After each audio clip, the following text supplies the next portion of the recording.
In this video, I'm going to show you how to deal with errors and why you should use Pcall in Roblox. So we do get a lot of errors in our code sometimes, and when we do get an error, it breaks our script. It prevents it from running. So just to give you a little look here, okay, if we have hello world, goodbye world, and then we have some code in between that doesn't work, for example, if I spell the workspace incorrectly, it's going to throw an error. So if we click on run, boom, we have an error. You can see it prints hello world, but it doesn't print goodbye world. Now, this is a typo, okay? It's an error that's obvious, but a lot of the time there are cases where most of the time our code should work, but there are some cases where it might not work, which are out of our control. For example, if we are referencing a service, such as the marketplace service, the data store service, right, and Roblox has some kind of outage or mini outage, right, and some of those services go down, then they might throw an error when we try to call some of their functions. And we don't want that one small outage to impact the rest of our code. So we don't want to stop our scripts. It would essentially just bring our entire game to a halt, because all of the servers would be polling the Roblox services. Some of them might not be responding, they might be throwing errors, and it would just stop the script, and the script would no longer be listening to any events. They'd no longer be able to run the game. If we had a game loop, they might break. So in the event of these issues, how can we when we get an error, how can we prevent it from breaking the entire script? Because it's not really productive to stop an entire script for a small error like this. Well, what you can do is you can wrap it in a Pcall by saying Pcall, and then you put your code in a function like this, and that Pcall and that function gets wrapped inside this Pcall here. And when you say Pcall, it essentially runs the code in a separate place, right? It doesn't. When we run our code normally, it goes through step by step, okay, and it waits until this line is done before it moves on to another line, okay. And this is called creating a new thread. When we do the Pcall, it is essentially taking the code in this function and it's running it alongside the rest of our code. So you can almost think of it as breaking it out into a new script that's running side by side in parallel.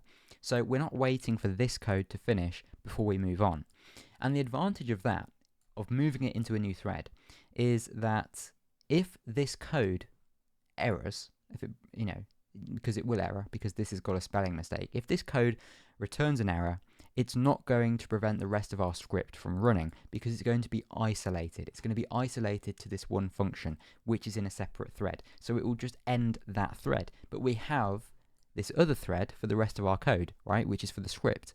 So when we do a Pcall, it's like branching your code off into another thread, into another separate protected environment. And if it breaks, it's no bother, because the rest of the script is going to run. So let's click on the run, and you can see, despite the fact we have a typo, which would have thrown an error, the rest of the code has successfully run. So that is Pcall. And what you can also do is you might want to know, you still might want to know that your code has thrown an error. So how can we still print the error message without stopping the script? Pcall returns two values. It returns a success value, which is whether it's true or false, and it's whether all of the code inside the function executed successfully without any errors. And if that's the case, then the success value, you don't have to call it success. Some people call it this. Some people might just, do this. But I like to call it success because it makes sense in English terms. So we have the success value. It's either true or false. And then we also have an error message. Now, if you try to call this error, it will appear in blue. That's because it's a Roblox core word, right, which is used in core scripts. So it's used by Lua. So we can't use the word error. So I just like to call it ERR for and that will be the error message if there is one. Now, of course, if it's a success and this value is true, there will be no error message. So this will be nil.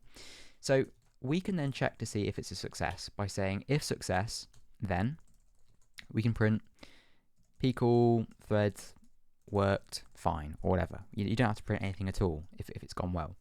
What we're looking for is if it was not a success. So if not success, then we're going to warn the error message. You can do a print, but I like to do a warn because it makes it appear in orange like this.